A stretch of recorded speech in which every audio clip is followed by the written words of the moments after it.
How's it going, everyone? The PlayStation Store is running its Planet of the Discount sale, and yeah, with how much Helldivers content we've been uploading, maybe some of you guys are like, screw all these games, just spend any money that you were gonna get on Helldivers and super credits. Well, some of you guys can't even get on Helldivers, so if you want to play some other games in the interim, now would be a good chance to get some great games at great prices, and these are all under the price of $5. You wouldn't even be getting that many super credits with that much money, but you would get some, actually. But nevertheless, let's get right into it. Have about 12 deals to go over, a lot of great stuff. Now, before we get into this video, I just want to ask you guys, please like this video and do leave a comment with your thoughts. It really does help out the channel a lot, and it is much appreciated.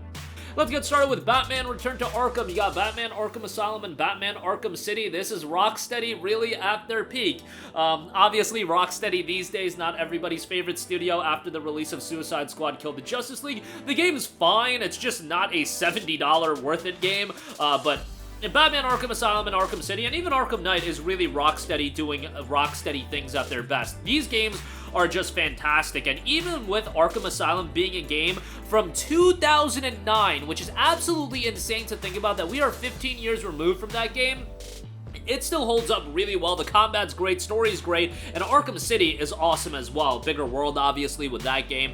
Arkham Asylum and Arkham City are just tremendous games, and I've played both of these games, like, right around the time that they came out, and I remember leading into the release of Arkham Asylum, myself and many other people, especially, like, at this point, I have no affinity towards Batman, and all I know about superheroes, really, is, like, every superhero game ends up being trash, and I know that today's gaming landscape is so much different, where like the Batman games, Spider-Man, all of those games are really good. Guardians of the Galaxy, really good. But back in the day, superhero games had a rap for not being great. I mean, go play Superman 64 or whatever it's called.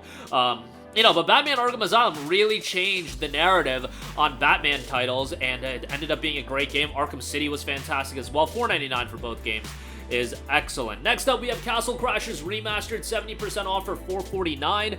Castle Crashers is an excellent co-op title. Sometimes I get a little bit of heat when I say that Castle Crashers is a game that I highly recommend you to play co-op.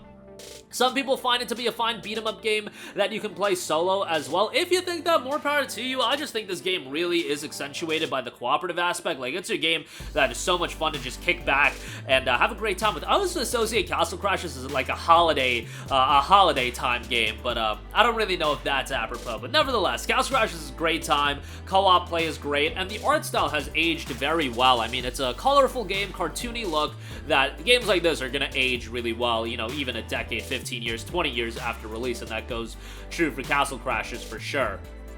Next up, we got Castlevania, Requiem, Symphony of the Night, and Rondo of Blood. 80% off for $3.99 on these. These are the throwback Castlevania games, and Castlevania Symphony of the Night is one of the most iconic titles in the entire Castlevania franchise, quite possibly the most iconic game in the series. It's great. Obviously, it is initially a PS1 game, so keep your expectations in line for what to get. Rondo of Blood never came out stateside until it was, like, I believe an unlockable in Castlevania The Dracula X Chronicles on PSP. Now it finally got its standalone release in this collection, which is great. But yeah, $3.99 for this, quite a good deal. Next up, we got Kingdom Come Deliverance. This is 85% off for $4.49.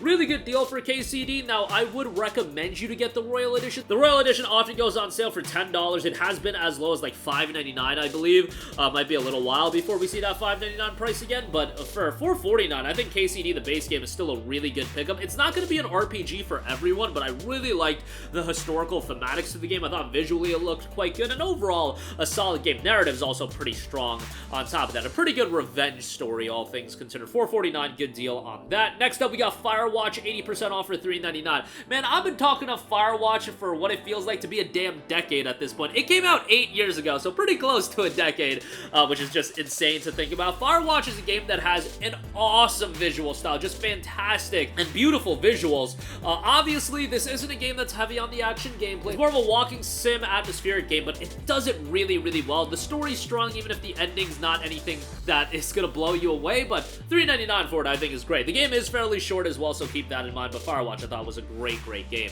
Next up, we got Prototype, 85% off for $4.49. I'll always go back to June of 2009 when this game was coming out, right after the release of Infamous 1, and it was this war of open-world superhero games, a bit of console war tribalism baked in there as well, with Prototype being a multi-plat title, and Infamous 1 obviously being a PlayStation 3 exclusive.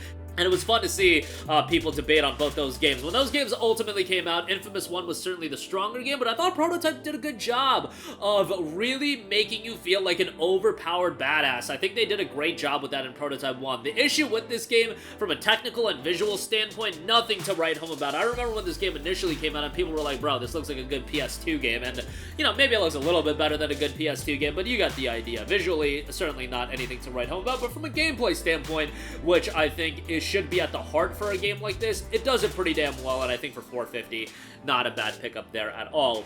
Next up, we got Burnout Paradise Remastered, $4.99. Pretty good arcade racer, great soundtrack here. Like, I'm always a bit of a fanboy when it comes to Burnout Paradise's soundtrack. Like, when you got the band that did the theme song for Dragon's Dogma doing a song for this game, it's called Friction. You guys can look it up. In my opinion, it's like the best track in this game. You've also got like My Curse from Killswitch Engage, just some throwback tracks, and obviously the game came out in January of 2008, so keep that in mind. But $5 for the game is great. Just show its age a little bit in terms of gameplay design and whatnot, but good bit of content, and Burnout's always going to have that over-the-top, chaotic arcade gameplay.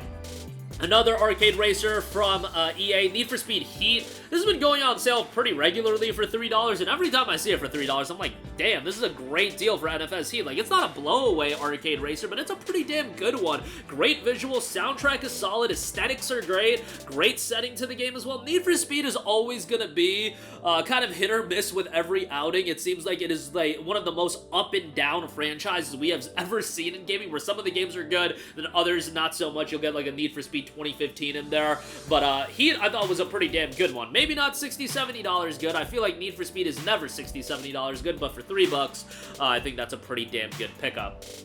Next up, we got XCOM 2, 95% off for $2.99. Another game that I often go to bat for now. I certainly would recommend you to pick up the XCOM 2 collection, which is often on sale for like, you know, $6 to $10. It's not on sale right now. However, the Digital Deluxe Edition is on sale, but I wouldn't recommend that, given that that doesn't include War of the Chosen, which is the big expansion. XCOM 2, the base game for $3 is a great deal. Great tactics-based title, and does have some performance issues on PS4, which is a bummer. Obviously, no PS5 upgrade on this, but what can you do? You can't win them all. But for $2.99, still a worthwhile game, and definitely a rewarding, challenging tactics title that I would recommend.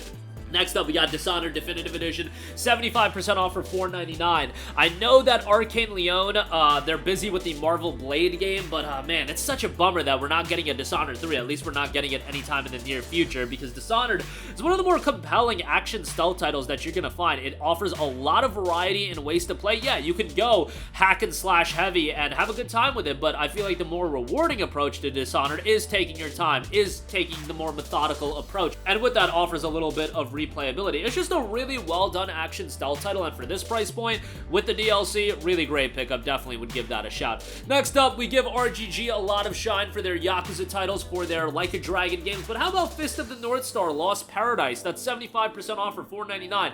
I'm not a Fist of the North Star guy. This is a little bit before my time, but this game still has a lot of the fundamental aspects that make RGG titles what they are, and if you're into those games, you know, you'll probably enjoy it. Now, again, if you're into Fist of the North Star as well, you'll probably enjoy it more than I did. Just a little bit ahead of my time, to say the least. I know Maiwa Mo Shindaru, I believe it is, that originated from Fist of the North Star, so more power to them for that. Lastly, we have Metro Redux. It is 85% off for $4.49. You got Metro 2033, you got Metro Last Light, two excellent single-player, atmospheric, narrative-driven first-person shooters. A little bit on the shorter side. I mean, what single-player shooter campaigns are really that lengthy? You're getting 8 to 10 hours of content here across each game, so like, you know, 16 to 20 hours of content in total. How about that? Second grade level math, but really well done games. After you play through these games, I would recommend you to play Exodus as well, because that's a really well done game. Metro's just been a super consistent franchise. I think when you talk about atmospheric FPSs, this is a really good one. I know,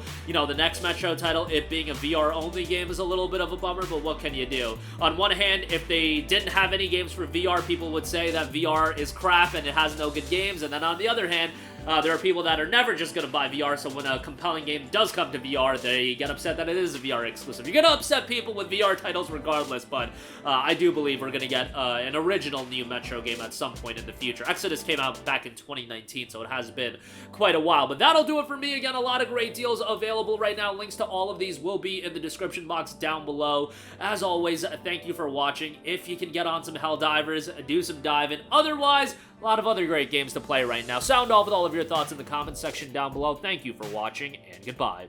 Hey guys, we hope you enjoyed the video, and if you did, make sure to hit the subscribe button, and if you're already subscribed, do us a favor and hit the bell icon. This way you'll be notified whenever we post a new video. That's the best way to keep up with all of our uploads, and we usually try to upload 2 videos a day. And with the bell icon hit, you'll be notified whenever we do upload a video. As always, thanks for watching.